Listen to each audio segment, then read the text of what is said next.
Hello, hello, everyone. I'm Kimberly Griffin. I am the publisher at the Mississippi Free Press, and so excited to have Jarvis Dortch here, who is the executive director of the ACLU of Mississippi. Donna, my co-founder, will be with us shortly. She has had to do some national media appearances that we'll tell you a little bit more about as we get closer. Jarvis, we have so excited to have you here. So very excited. Let's just jump right in. Tell us a little bit about your background, how you kind of transitioned to the executive director of the ACLU. I think that you decided that you stopped doing one hard thing, which is being a member of the Mississippi legislature.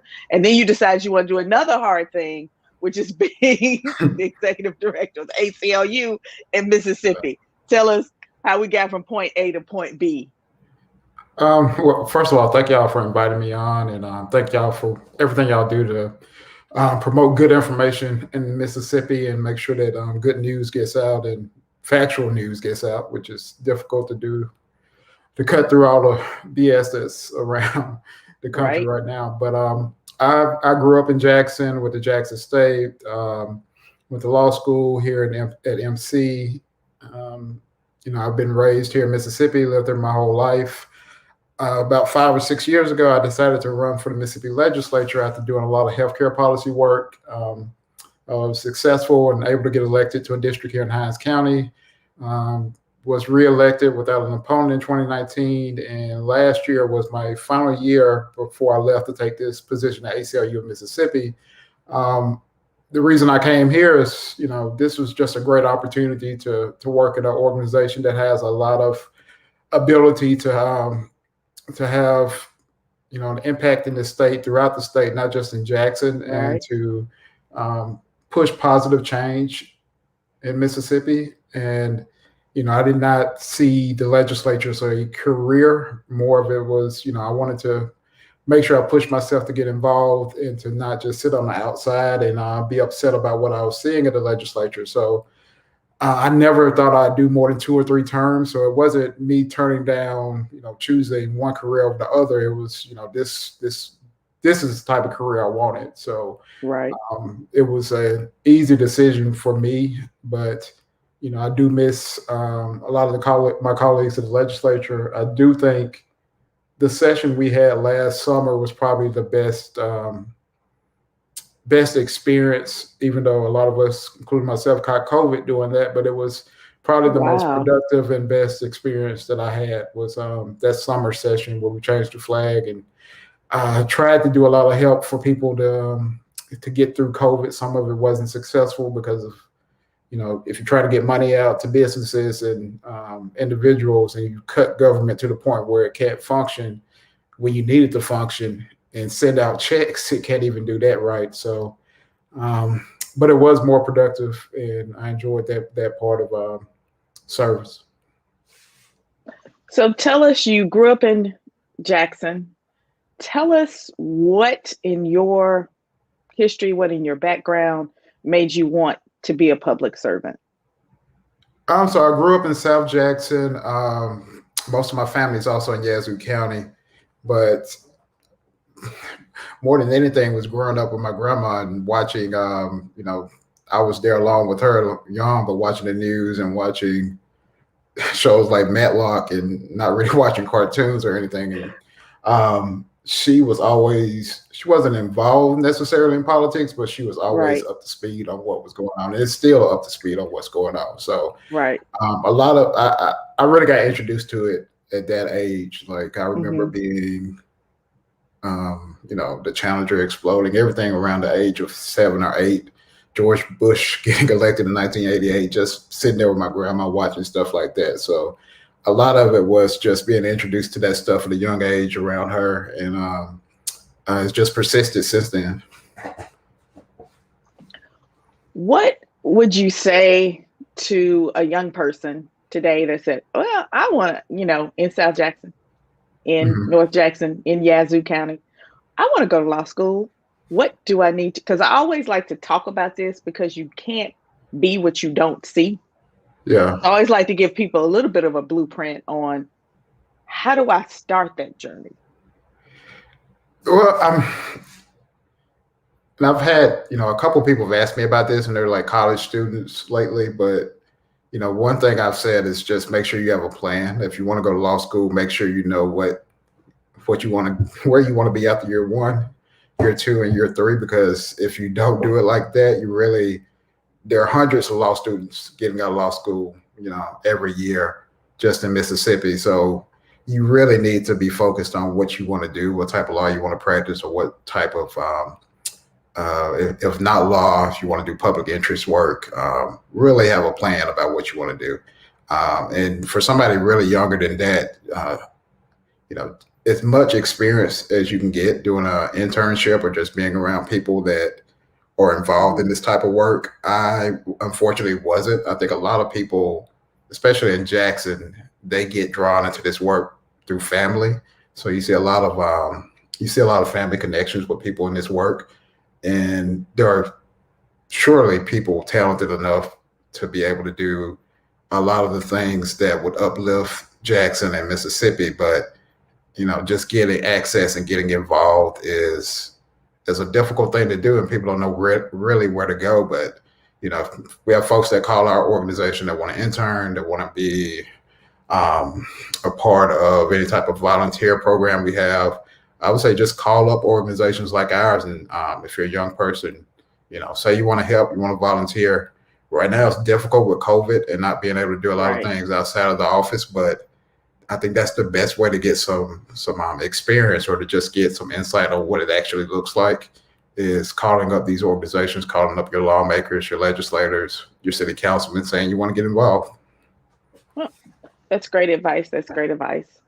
Tell people who may not know what the ACLU is and what it does, what are some common myths? So I know that there are people on the left that think it does one thing, people on the right think it does something else, moderates think it does something else, because we've never had to actually call on the ACLU yet for help. So we have this perception of what it does. Tell us a little bit about that. The thing about the ACLU is that, there's our national office, which is, I was going to say New York, but it's in more than New York. It's in DC, it's in New York, it's in some offices in Philadelphia. But beyond the national office, there are 54 affiliates. So every state has an ACLU, and I think California has 2 branches, Southern California, Northern California, and then there's Washington, DC, and I think Puerto Rico also has an affiliate. So, there are these local organizations that are doing the hard work, and there's the national office. So I think a lot of people, their interaction or their knowledge comes from what the national office does. I think what brings us all together is to focus on protecting free speech, protecting civil liberties. What that looks like has changed over time. And there's even debate within the ACLU about what that looks like in a world where you have, folks marching and blocking people from being able to protest for Black Lives Matter, but you have, folks trying to march as white nationalists in Virginia, and what do we stand for right now? So that's an ongoing fight. But one thing I've learned over my past years that's not new, that there's always an evolving question about what our focus should be and how we should, how we should take on strong issues. I know a lot of people will bring up, ACLU represented the Klan when they weren't able to march. We protect anybody's free speech. I think a lot of that gets complicated today when you have a social justice movement going on, and people are looking for some really strong change as far as race dynamics in the state. And how does ACLU play a part in that when there may be groups on the outside fighting against that? And, of course they have their right to speak against that, but are they being sincere in their opposition? And you get a lot of that when you're talking about folks that are pushing against the ability to talk about race relations, whether or not it's banning critical race theory or things like that. It's a difficult job to kind of thread that needle on what do you focus on as an organization? Today, this week, these COVID times, we hear civil liberty bandied about a lot. Like Yeah. it's used a lot. It's dropped in a lot of tweets. It's dropped. Tell us what it actually means. Well, I mean, for me, it's, you have the right to do pretty much what you want as long as that doesn't extend and hurt someone else. So, the problem with refusing to wear a mask is that you're choosing to not protect someone else, when it's a pretty simple restriction you're asking people to do, just like wearing a seatbelt. It's not something that's very invasive that you're being asked to do. So, people drop civil liberties and, apparently HIPAA and everything else as a reason HIPAA. Now to not have to do things that we've always done. Like, when I went to college, I had to get all of my vaccines and I had to get records of my vaccines, and I probably had to get a couple updated at that time. This is stuff that has been routine in this country, and we've kind of politicized it because of just the nature of what was going on with that election last year. And, just the way that I think some politicians have seen this as an easy way to get people riled up and to build their own base. And that's unfortunate. Yeah, I mean, it's a lot of dog whistling. Yeah. I'm hearing a lot of people who say they're now distrustful of the medical profession when they weren't distrustful up until this moment in time. I was like, this is new. Walk us through, because I don't think because headlines, and we try to stay away from this, but this quick, Dr. Dobbs said something, he didn't say it on our show, he said it on another show, that it's easy for people to believe a simple lie over a complex truth. Tell us why it is legal, or you explain why it is legal to mandate vaccines, why it is okay to put a sign in my storefront window and say you need to wear a mask to come in, why it's okay for a university to say either, mask vaccinations or some combination thereof. Yeah, I mean, the vaccination point, and this is unfortunately something we dealt with a lot at the Mississippi legislature while I was there, was Mississippi actually leads the nation in vaccination rates for our children. And, we have an exemption for health. We lead the nation? We lead the nation in vaccination rates for children. Yeah. So we have a very strong mandatory vaccination law in Mississippi where you can only get an exception for health reasons, but there's been a fight for a lot of folks to want to get that exception for any type of religious objection. The health department and doctors across the state have fought against that in the Mississippi legislature to keep that standard going. And, the reason is because we know that disease spreads if there's a breakdown in that vaccination rate. We've seen it in other states like Arkansas and Tennessee, where groups of parents have refused to get their kids vaccinated, and you saw an outbreak of the measles. And these are diseases that haven't been treated in years, and you have doctors that don't even know how to treat these diseases because they haven't seen them. So it's important from a public health standpoint, when you're talking about people going to a public school, for everybody to be protected. And, science, data, the facts have all shown that this is the best way to do it, and it's not intrusive. I think what we saw in the legislature were a lot of families, a lot of parents that had a lot of misinformation about the impact of vaccines, whether or not it caused autism, whether or not it led to any type of harm. A lot of these issues, they're not factual, but I understood seeing parents who were up there with their kids, I understood that they were, you can't tell someone don't be concerned about your child. So you have to take it seriously, but you also have to, be strong in the fact that you're a legislator and you're supposed to do the right thing. And even if it's a difficult thing to tell someone, I understand what you're reading. We have information that says that's not true. We have to do what's best for the state. And we don't want to see measles outbreaks in Mississippi with kids. And, unfortunately, now we're seeing COVID outbreaks with kids, and many of them aren't eligible for the vaccine yet. But you have the same kind of dynamic with people getting information from social media and from Facebook about what this vaccine may cause, and why the government is trying to inject your child with it or inject you with it. Right. And talk a little bit about, as an attorney or as a executive director of the ACLU, why it's okay for me to put a sign in my window saying you have to wear you have to wear masks to come in my bakery. It's your bakery. Or why? That's primary. There are laws about discrimination, and if you're advertising, and the Civil Rights Act protects Black folks from being discriminated at a public location, because that's a protected class. There's been a history of discrimination. We're not talking about a protected class in this case. We're talking about people making a decision to keep themselves safe, to be able to keep their customers safe, to keep their business open.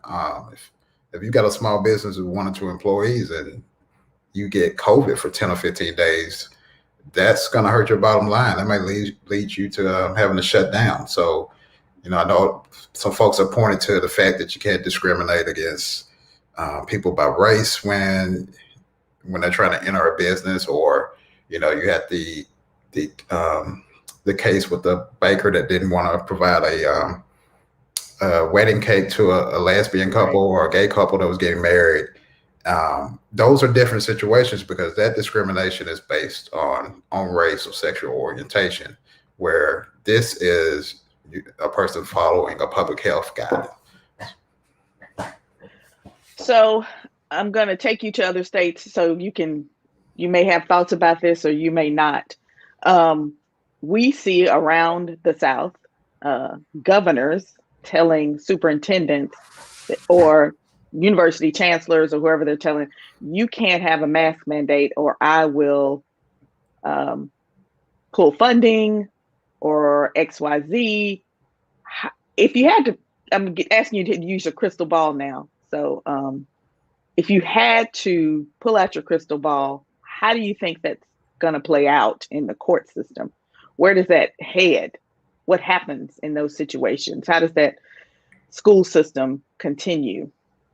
Yeah, I think most of these are going to be, state by state, depending on what the emergency powers are in those states. If you got a state like Texas, those things are already working their way through, because I believe like school systems in Dallas and Houston have already implemented these type of mask mandates against the opposition of the governor there. So it's going to be interesting to see how those courts interpret the governor's power, whether or not he can, prohibit local governments from doing that, because I would assume that the governor in that case in Texas is going beyond his power and telling a school district what they can, what they cannot do. Look, if a school district has a dress code, could the governor go in and say, you can't put in a dress code? Or if you have any type of, whatever type of restriction is put in place or any type of guidance that's put in place, does the governor have the power to come in and say a school district can't do that?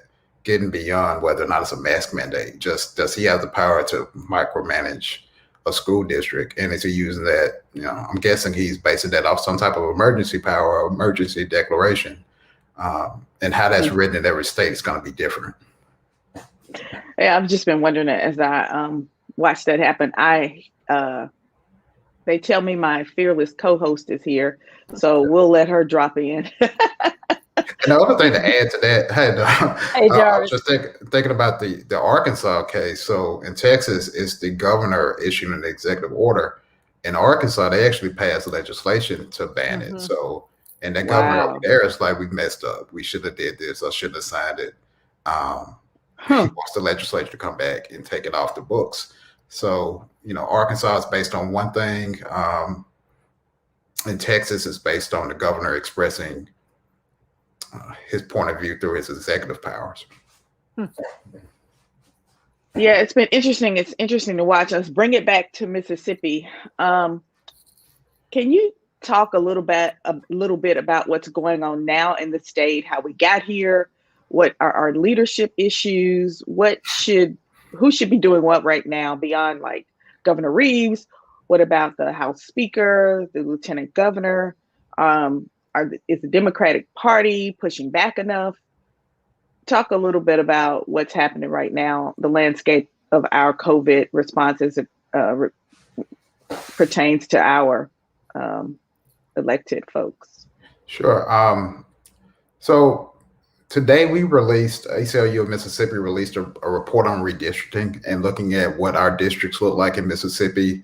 And one thing we've been talking about with lawmakers and advocates about how to get people to these public hearings or get people engaged on this process, and how do you tell people this is important, because Right. it's a very technical issue. Is one of the things that we have tried to express is this is how you have a legislature that's unresponsive to the needs of the general public, because they're picking their own districts. Mm. They're choosing their own voters. So take the legislature in 2010, you had at least 12 House districts that were around 40% Black, which looks like the state of Mississippi. Those are competitive districts. Now we only have one. So you have, heavily Black districts or heavily white districts. And that makes for people that are only concerned about a primary challenge as opposed to a general election challenge. So you get that kind of atmosphere where people are just thinking about that. And you have, on the state level, someone like Tate Reeves, who's just thinking about whether or not he's going to get primaried.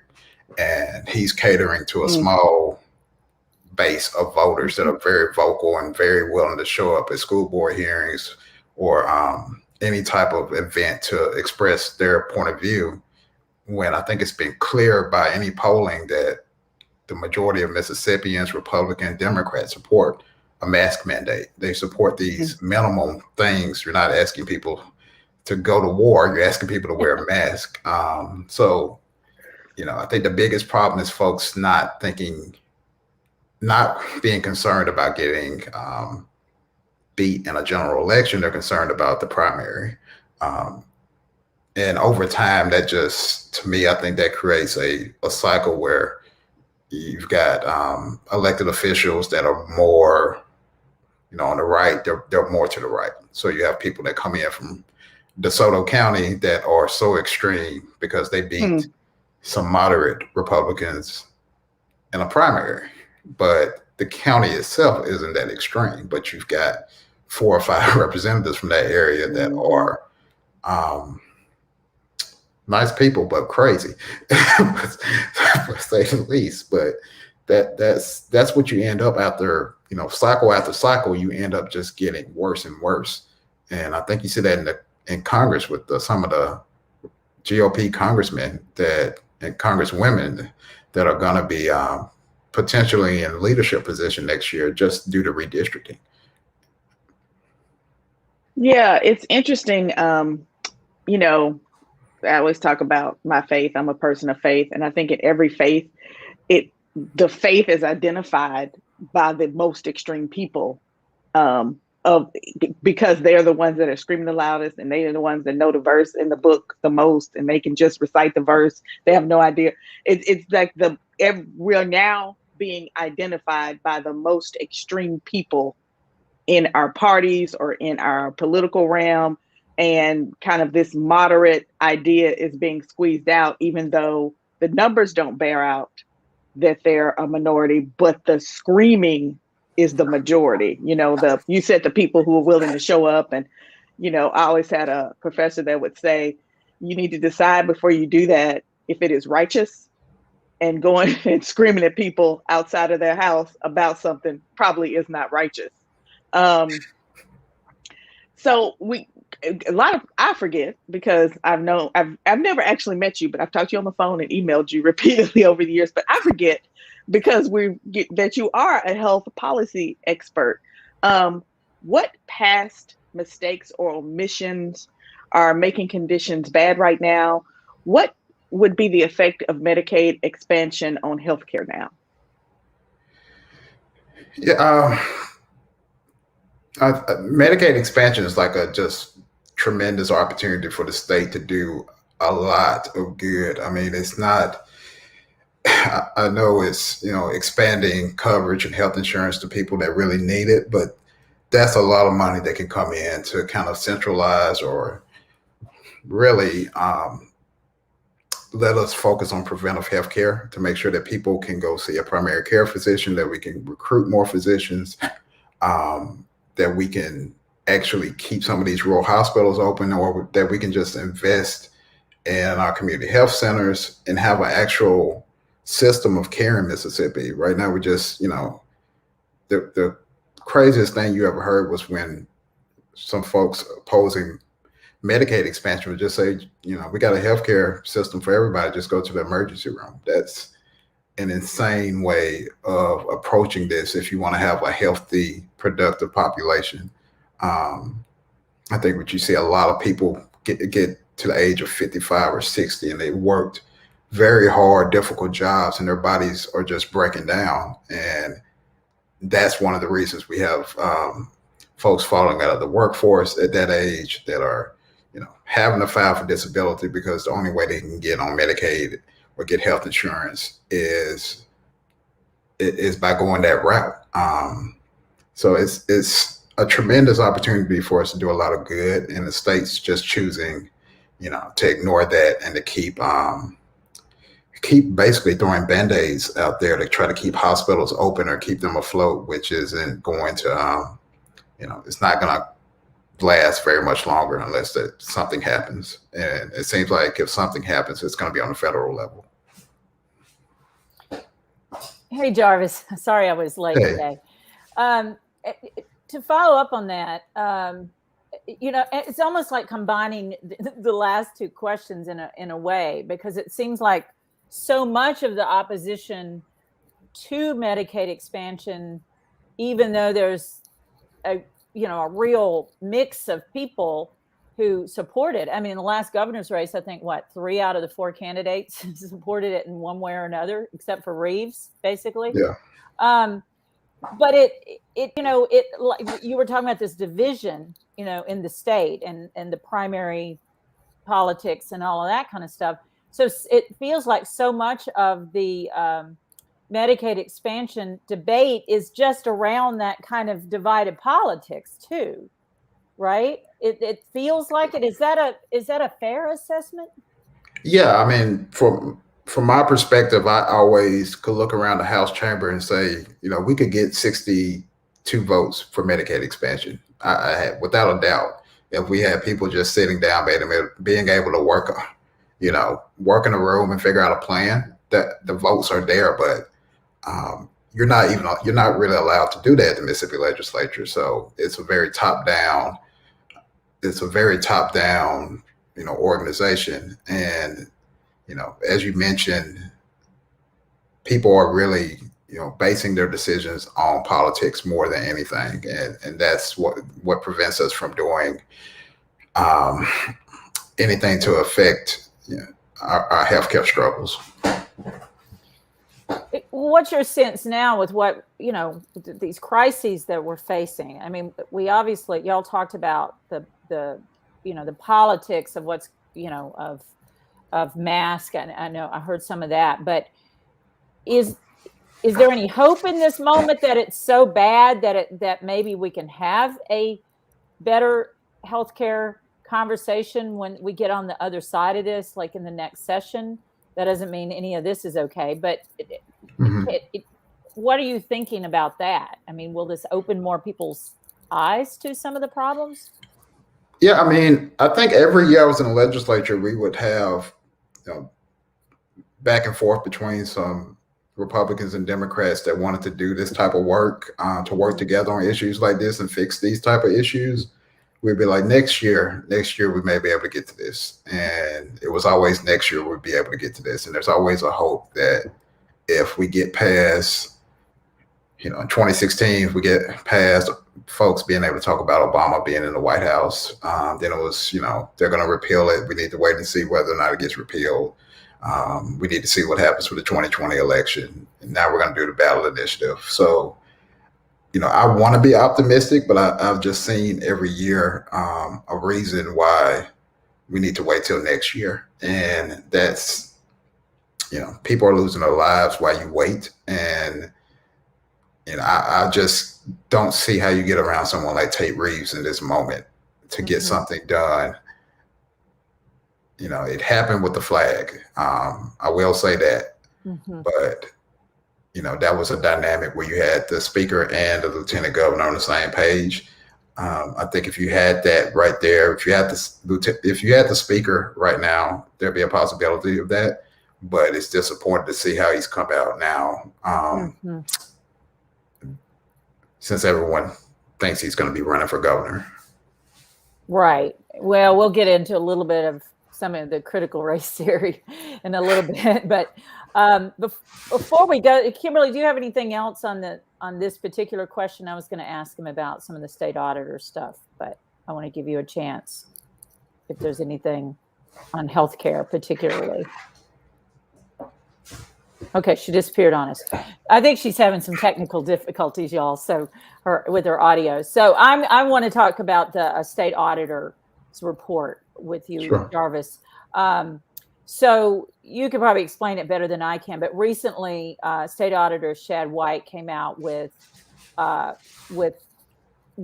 press release, basically, right? Because it's not final conclusions, but basically saying that what was it, up to 5% of Medicaid, let's see, up to 5% of Mississippians receiving Medicaid do so fraudulently. And that he said that his office had discovered that the Mississippi Division of Medicaid was, quote, potentially handing out millions to ineligible people. And then, there were a lot of really kind of, what I think you and I both might call sensationalistic headlines about that out there. That just kind of real quick stories kind of,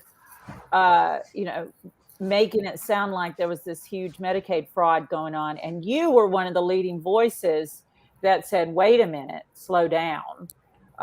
There's more going on here or not going on here, as it were, than what these stories are kind of representing. And then we did a story about that. But why don't you talk a little bit more about that from your perspective, and also why this was so important, right?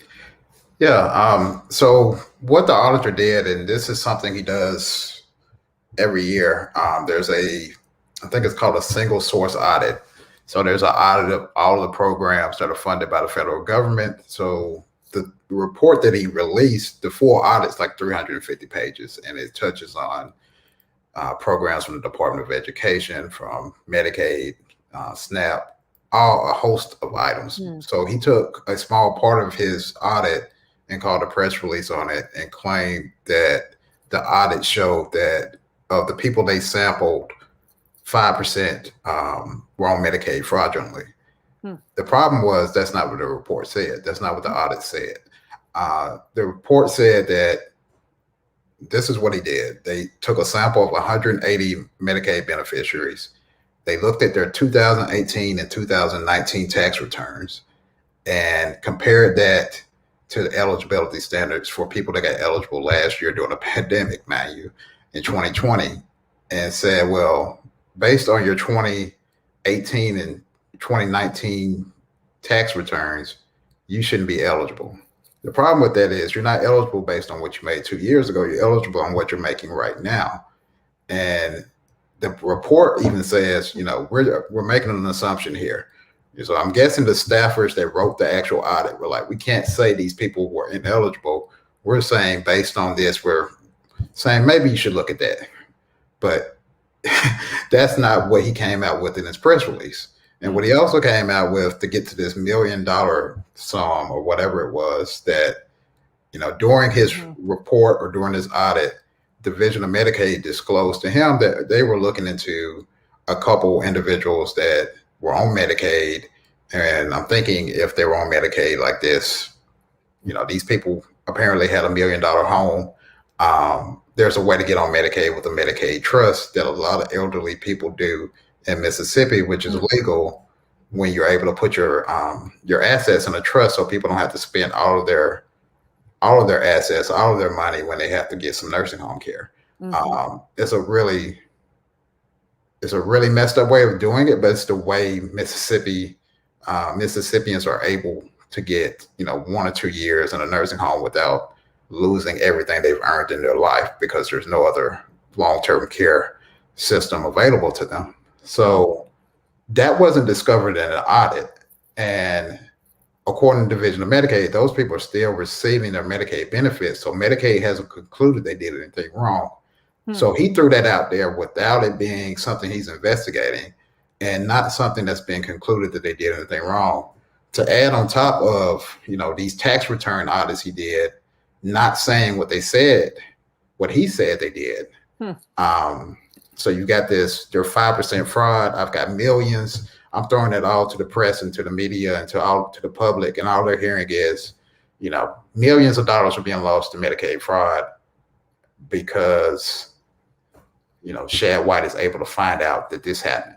And the truth is, that's not what he did. To me, it's a real abuse of power to be able to, present yourself as a law enforcement type. I'm apolitical. I'm doing, God's work. And look what I found today. And look what I'm going to find tomorrow. And the reason that this is on my radar is because he asked the Mississippi legislature in 2020 for the ability to pull the tax returns of Medicaid beneficiaries. So he didn't have this ability until the legislature gave it to him in 2020. And there was a lot of Republicans, especially on the House side, that were like, should we be giving this person the ability to pull tax returns like this? And the legislation he actually sent over went beyond Medicaid. He has the ability right now to pull the tax returns for anybody that's receiving any assistance from that is derived from Department of Ag, HHS. So you're talking about SNAP, you're talking about a free or reduced lunch, anybody on TANF. He can pull the tax returns of folks all over the state, and he hasn't exactly said why. What is he doing now? Like, so if he shows that he's willing to manipulate the data and get these press hits on these claims of Medicaid fraud here, I'm sure he's going to be doing it on some other area down the road. That is interesting. And from your perspective, is this political? I mean, what is your, I know you can't speak for him, but what does it look like to you? And he released this something afterwards where, he pointed out we did go and meet with him. I think myself and 2 other lawmakers were like, let's meet with this guy and see if we can say, hey, if you want to find out about fraud, there are different ways to do this, because no one thinks it's a good idea to compare what somebody made 2 years ago to what their application says right now and say that's possible fraud. And we quickly got the sense that he had an agenda, that he wanted to get these tax records, because this was something that was being pushed in the Trump administration. It was being pushed by the state auditor in Louisiana, who was trying to do something similar, but that state legislature would not give him the authority to do it. So I can't speak to what his plans are, but it was definitely, him wanting to get the ability to pull these tax returns. And that gives him the ability to do things like he did last week by, highlighting stuff in a report that's not actually in the report. And again, the other thing is to point out is Tate Reeves' Division of Medicaid did not concur with this. They said this is wrong. It's in the report that where they say that this is not the way you look at eligibility. They spell it out that you shouldn't look at someone's tax returns from a year or 2 ago and determine whether or not they're eligible at this present moment. They have the ability to find out what your income is at this current moment. And, that's in the report, but it wasn't in his press release. Well, I kind of want to make the point too about Shad White while we're talking about him. I don't know about y'all, but when he kind of first came into office as auditor, and then worked with Jody Owens and over the am I saying it right? HHS? It is, right? DHS. DHS, that's right. HHS is national. Anyway, I was kind of tickled, in the sense of I felt like we had kind of this younger auditor who wasn't going to be partisan, and I think a lot of people really felt that, like, okay, we need someone who's going to come in and be this way, and who's going to, and I was genuine about that, because I mean, I'm not that much of a partisan myself. I mean, I'm not, I want to see things done regardless of party. Right. And so that was really exciting. But it does seem like, I don't know, it does seem like things feel more partisan and political with him since then. This and, some of the things in Oxford and some other stuff that are very strange. But I feel like I have to ask you this, because everybody likes to point this out. I mean, to your knowledge, Brett Favre is still not paid back the money that he took out of. Yeah, I think he still owes about $500,000. Right. That hasn't happened. And and the question, people like to talk about it, but the question is, who can force him to do that, to pay that money back? He's got to have access to $500,000. Somehow. Yeah, and so I think he had $1 million and he gave $500,000 back, and he really wasn't required to give that back because no charges or anything have been brought against him. So right now, I don't think there's a way to enforce it unless someone goes and digs deeper into how that situation happened. We were looking, we knew about, in the legislature, some of us knew that, the money was going to this organization and they were spending it all over the place. And we didn't think it was to the extent that they were doing the things that they were doing and buying houses. We just knew money wasn't getting the people that needed it, because it was going to this program that was getting millions of dollars and was doing something. The way they would pitch it all the time is, we're doing generational change. So you can't see any results right now. Wait 25 years. so how do you really measure that? That's one way to do it, isn't it? That's convenient. Yeah. Well, okay, then my last question, then I'm going to kick it back to Kimberly, is, before we got away from this kind of Shad White situation and the media part, I just want to give you the opportunity to give advice to the media on this kind of thing. What would you say to my industry about making sure that something like this doesn't happen? Well, I mean, I think in a situation like this, it's more on that elected official, especially if they're, the state auditor is, I think, technically a law enforcement official, that you think when they're presenting stuff like that, they're being factual. This is a 350-page report. It's probably, the people on that press call probably weren't aware that this was not just an audit of Medicaid, but this was an audit, a global audit of all the federal programs in Mississippi. So, in a sense, I can't really blame them from not having read over that. But I guess if you get to the point now where folks can come back and show you why this was wrong, give that as much attention as you gave the initial reports. I think there's going to be a lot more organizations coming out with fact sheets and statements. SPLC has put out stuff, MCJ has, that show that this is not the correct way to look at fraud in Mississippi. I hope that the television stations and other media outlets give that the same type of weight when it's shown that the auditor got this wrong. Right, that makes complete sense. So I'm going to switch gears. I was about to say switch dials. That's not right. Switch gears just a little bit. Let's talk about critical race theory. What that, and in many ways, I wish it had a different name, because basically it's just like teaching history as it actually happened, not as you wish it would to be. But I understand that may be also part of creating this dog whistle mentality. Let's talk about the landscape of critical race theory. We've seen some governors tweet, some folks in charge of school districts tweet about this creating everything from a hatred of white people.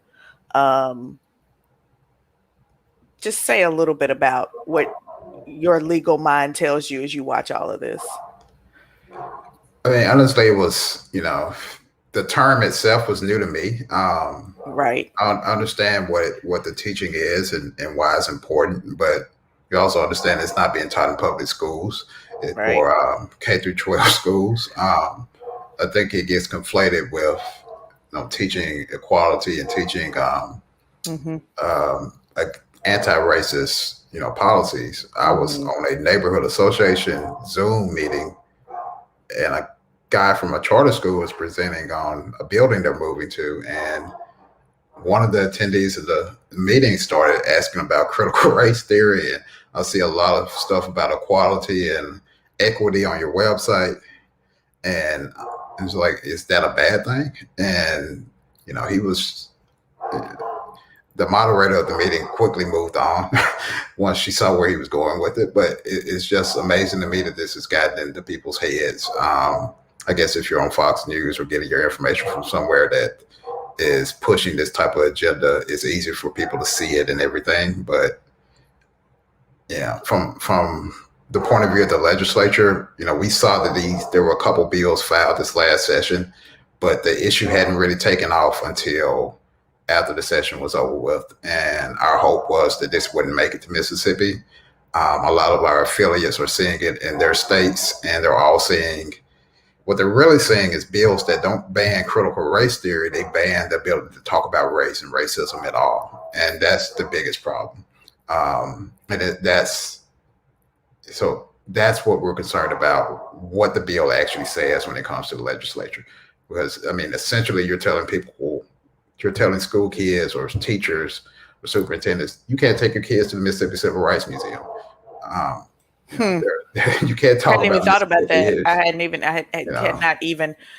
You can't take them to most museums. Yeah, I mean, it's ones that are, simply artistic, but there is a historical element in most of those museums. Yeah, and I think one other thing we're seeing come from this is, there are states that are putting fines on teachers that if they find out they're doing something wrong, but there are also states, I think there's a movement in Florida to do this, to allow students to record teachers and to submit that to someone like a state auditor to claim that this teacher needs to be fined or suspended.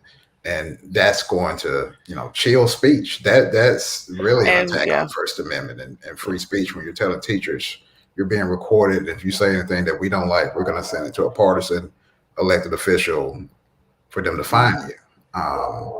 That's much more of a scary issue than some of the stuff we see getting highlighted on college campuses.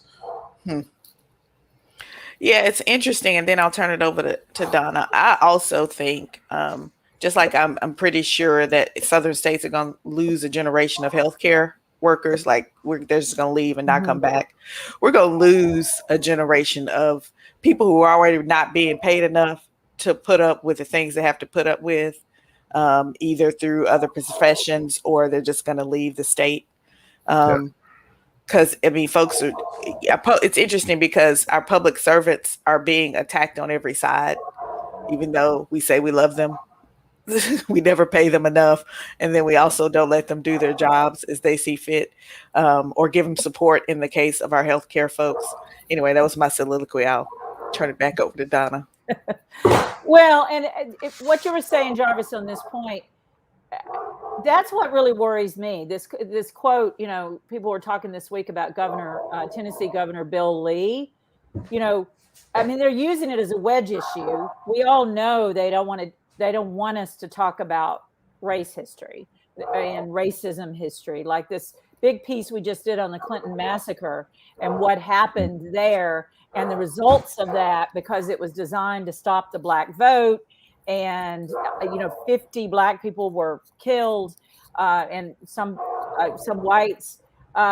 They don't want us to talk about that because that is going to, and I'll say it out loud, that is going to challenge white supremacy, in a time when the country is, we have these census numbers today that show that white people are shrinking in the country. I mean, I think we all see all of that going on. But then what terrifies me is something like Governor Lee saying that what he once taught is unapologetic American exceptionalism, which is just code words for not teaching the truth about things like, this Clinton massacre story that can get people talking about this real history and looking at the effects of it today. And then what you said, then go after teachers in the classroom whenever they feel like it, if they can get some sort of quote unquote evidence that they're doing anything that violates it. So I think you're welcome to say anything you want on this. I think for you as the ACLU director, you mentioned chilling speech. It's like, I guess my question in all this is the ACLU, taking any kind of particular position or have a strategy to try to protect particularly the teachers in this scenario?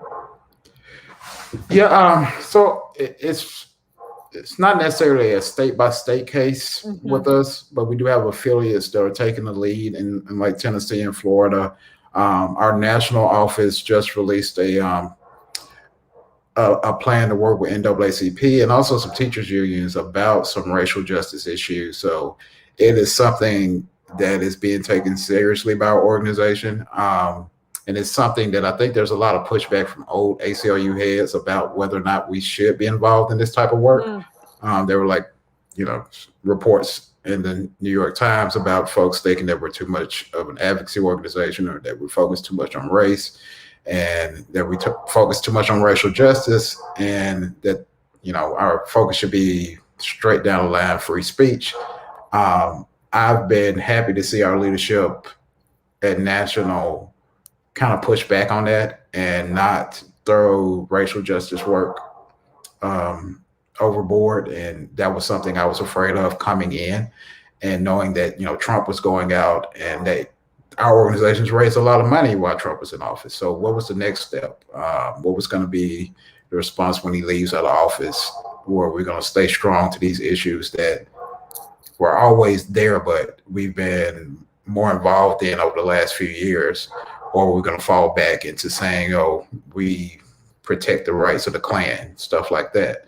I think it's a line, but, I think we've stayed on the right side of that line. And, part of that is being able to plan, for these issues that are coming forward and understanding that it's not, these things keep evolving, they keep moving. I remember after the election, we'd be on national calls and folks are talking about what's going on with Trump and everything he was doing to try to say the election was stolen and all the stuff he was just throwing in the air. And I'm like, this stuff it's going to end up doing something. It just doesn't stop. If you feed people poison over and over again, they're going to get poisoned and they're going to do something crazy. And they do stuff like they did on January 6th. So, these bills, like if one thing I would tell the speaker if I talk to him, you think this is a good way for you to maybe win a primary, there's going to be a point where, folks know that this isn't actually being taught. So they're going to find something that they can claim is critical race theory that's being taught in these schools, and it's going to have a consequence. There's going to be something that comes of this when you keep feeding this out there and better. And I know the speaker knows better. We had the speaker invited the William Winter Institute to the Mississippi legislature to do racial reconciliation work like 3 or 4 years ago. So he knows that this problem exists. He had to deal with Carl Oliver a few years ago when he talked about lynching folks, and he heard speeches from myself and 30 other Black legislators about why that was so harmful and hurtful. And he invited us to do that. We stayed 2 hours after session doing that. So he understands these issues. I'm not by any means calling him a liberal or progressive, but he knows better than that. And And now, these things, there's something comes of this stuff. You can't just play around with this. that's right. Now he's pandering to the CRT crowd. Right. Kimberly, did you have one? I had one quick one, and if y'all talked about this while I was having technical difficulties, just let me know. Tell me what the ACLU of Mississippi is working on over the next 12 months, 24 months. What are your goals? What do you see as important, your important part of your work?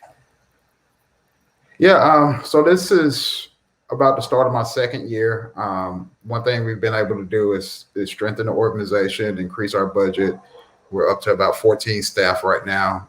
We should be about 15 in the fall. Wow. And we've done it in a way where we hope we can be able to sustain that and actually increase the investment in our stage. You see right there on the corner, that's McKenna, who's going to be coming in leading our LGBT legal clinic that we're going to be working on over the next year. And, we're doing redistricting work, focusing on voting rights.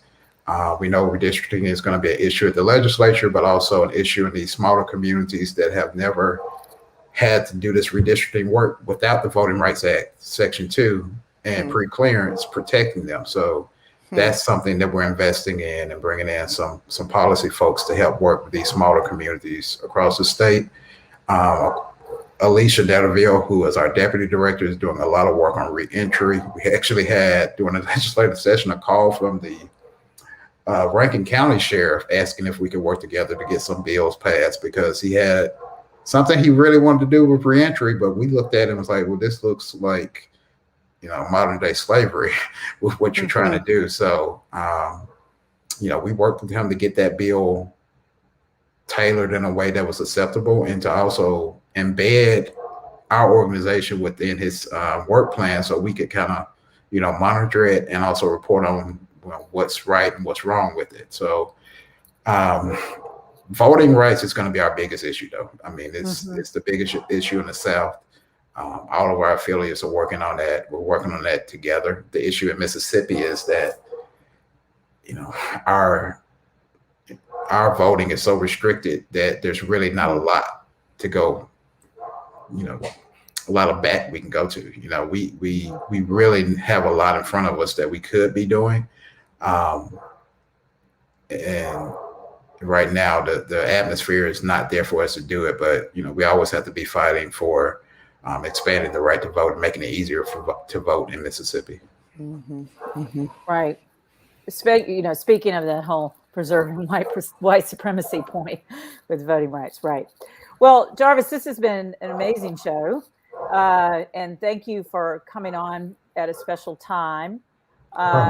We're an hour early this week because Nick Juden here in just a few minutes is on a Margaret Walker show about to talk about evictions. Yeah, and kind of in the time of the pandemic, and so we'll tweet about that immediately so that you guys can join us over there if those of you out there watching can make it. I also kind of encourage everybody to share this show.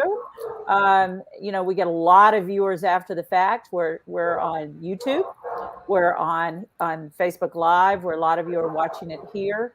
And now we have a podcast, the MFP Live podcast. I know, very exciting. And it is on Simplecast as well as on Apple and Spotify. So you guys can go subscribe to the new podcast. So far, we have Dr. Dobbs's recent show up, as well as Kiese Lehman's show up, and our producer Courtney Moncourt is getting more shows ready and putting them up. So that will keep picking up steam over there. So I encourage everybody to do that. And then let's see, quick, I have to say, or I get in trouble with Kimberly. We are nonprofits. So if you guys can throw a few dollars into our tip jar, and Jarvis runs a nonprofit too. And I bet they can figure out ways for you to donate to the ACLU if you can do that. Look at their website. This is also Kimberly Griffin's 50th birthday month. That's right. And she's very excited about that. And she is Yes, I am. challenging. She's running a $50 for 50. $50 for 50. This is my favorite picture ever of Kimberly, by the way.